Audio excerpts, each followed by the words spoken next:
नमस्कार। मुख्यमंत्री योगी आदित्यनाथ आज बहराइच जा रहे हैं।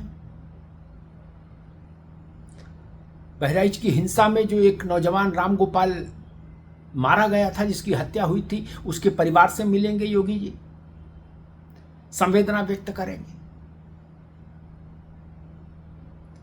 बहराइच कल भी पूरे दिन जला है। पूरे दिन अराजकता रही है, उपद्रव रहा है, आक्रोश रहा है, हिंसा रही है। बड़ा सवाल खड़ा होता है कि बहराइच में ये आग लगी तो लगी कैसे? वो हिमालयन ब्लंडर्स यानी वो पर्वताकार गलतियां कौन सी थी और किसकी थी जिसके चलते बहराइच जल गया? या इसको यूं समझ लीजिए, वो गलतियां कौन सी थी जो अगर नहीं हुई होती तो बहराइच में ये स्थिति नहीं बनती। न रामगोपाल को प्राण देना होता, न आगजनी होती, न हिंसा होती, न उपद्रव होता। सबसे इसीलिए मैं कहता हूं कि ये बहराइच की आगजनी से उपजे हुए सवाल हैं। ये सुलगते सवाल हैं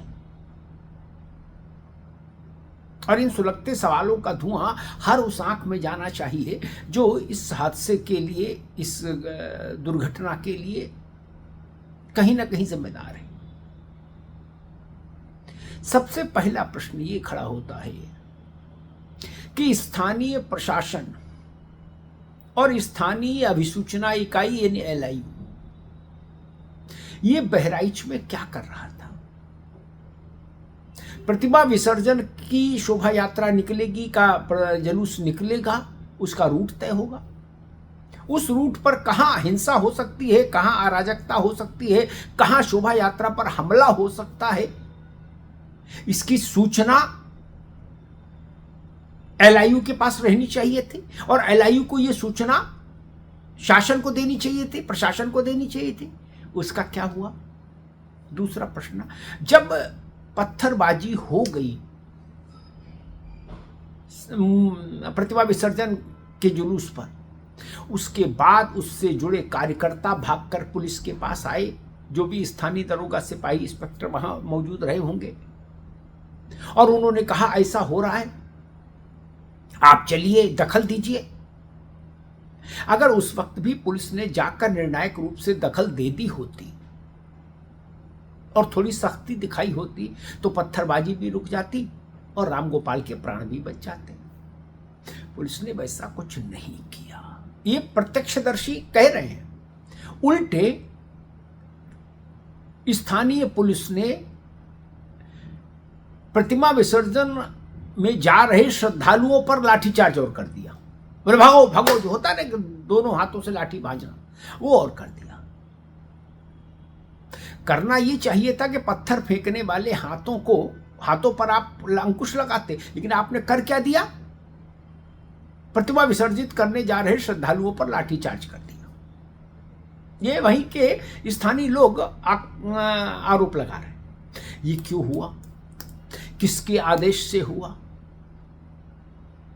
ये दरोगा के स्तर का फैसला था, इंस्पेक्टर के स्तर का था, डिप्टी SP का था, SP का था, DIG, IG, ADG किसका था? ये तो पता लगना चाहिए प्रदेश को, देश को। और जिसका भी ये मूर्खतापूर्ण फैसला हो वो दंडित होना चाहिए तत्काल प्रभाव से। इसके बाद का सवाल, जब रामगोपाल को खींचकर घर के अंदर ले गए हत्यारे तो हंगामा मचा, भगदड़ मची, पुलिस के पास शिकायत आई। अंदर ले जाने के 30 सेकंड के भीतर तो रामगोपाल मार नहीं दिया गया होगा, स्वाभाविक सी बात है। नाखून खींचे गए, उसको मारा गया लाठी डंडों से, फिर 12-15 गोलियां मारी गई। इस सब में समय लगता है, नाखून खींचने में तो समय लगेगा ही। तब तक भी पुलिस जाके इंटरवीन कर देती तो शायद स्थितियां दूसरी होती। नहीं हुआ। एक और इसके आगे का बड़ा सवाल, जब रामगोपाल का शरीर लहूलुहान हो गया, क्षत विक्षत होने की स्थिति पैदा हो गई, लेकिन प्राण था उसमें, तो रामगोपाल को अस्पताल ले जाने के लिए उसके परिजन भागे तो उन्होंने स्थानीय तहसीलदार वहां थे, उनसे उनकी गाड़ी मांगी, उन्होंने गाड़ी देने से इनकार कर दिया तहसीलदार ने, और फरार और हो गए, वहां से गायब हो गए। चंपत, जिसको बोलते हैं चंपत हो गए, 9-2-11 हो गए। क्यों? ऐसे सरकारी मुलाजिम क्यों रहे पद पर, जिनको स्थिति की गंभीरता का कोई एहसास नहीं, अनुमान नहीं? उस तहसीलदार की भी खोज पड़ताल होनी चाहिए और उसको भी दंडित किया जाना चाहिए। और एक इसके बाद का सवाल, रविवार को जब ये घटना घट गई और ये हुआ कि भाई शासन ने भी इसमें भूमिका निभाई, राम गोपाल के परिजनों को समझाया कि भाई अंतिम संस्कार तो होने दो। तो जब अंतिम संस्कार सोमवार को होना था तो स्वाभाविक है, सहज रूप से ये माना जा सकता है, अनुमान लगाया जा सकता है, इसके लिए कोई बहुत विलक्षण बुद्धि और रॉकेट साइंस की जरूरत नहीं कि इतनी विभत्स नृशंस हत्या के बाद इलाके में आक्रोश चरम पर होगा ही होगा, उत्तेजना पसरी ही रहेगी। उससे आप बच नहीं सकते। तो शव यात्रा शांतिपूर्वक जाए, अंत्येष्टि शांतिपूर्वक हो, हिंसा, आगजनी और बवाल नहीं हो, यह इंश्योर करना किसका काम था? जापान का कि हांगकांग का? वहीं की पुलिस और शासन का था ना। क्यों नहीं हुआ? सोमवार को हिंसा फिर कैसे हो गई? ये बड़ा प्रश्न है।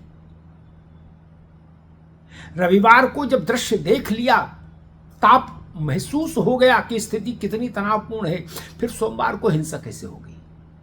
ये प्रश्न है। इस प्रश्न का उत्तर खोजा जाना चाहिए।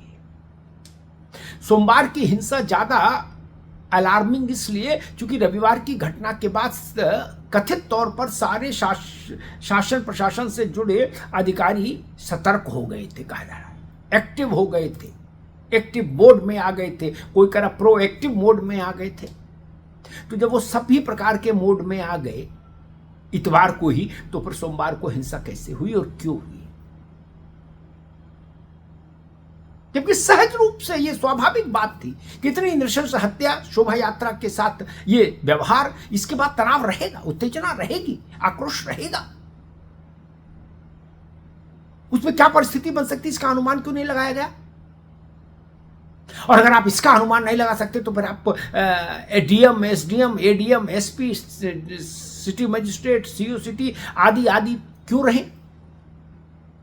फिर इन बातों का क्या मतलब? इन पदों पर बैठे लोगों का क्या मतलब? कोई मतलब नहीं। फिर बहराइच को बचाया जा सकता था अगर स्थानीय प्रशासन के स्तर पर ऐसी भोंडी किस्म की गलतियां नहीं हुई होती। राम गोपाल के प्राण भी बचाए जा सकते थे अगर स्थानीय प्रशासन ने जरा सी सतर्कता, सक्रियता बरती होती। कैजुअल अप्रोच, टालू अप्रोच, इसने बहराइच को आग की वेदी पे ले जाके रख दिया। योगी जी आज वहां हैं, वो खुद प्रत्यक्षदर्शियों के मुंह से सुनेंगे कि क्या हुआ, कैसे हुआ। उस पीड़ित परिवार के जख्मों पर मरहम लगाने का काम करेंगे, संवेदनाएं देंगे। बहराइच में न्याय होना चाहिए। राम गोपाल के परिवार के साथ भी, पीड़ित परिवारों के साथ भी, घायल लोगों के परिवारों के साथ भी, और न्याय उनके साथ भी होना चाहिए, अधिकारियों के साथ जिनकी लापरवाही बहराइच को जलाने वालों के मंसूबों में काम आई। धन्यवाद।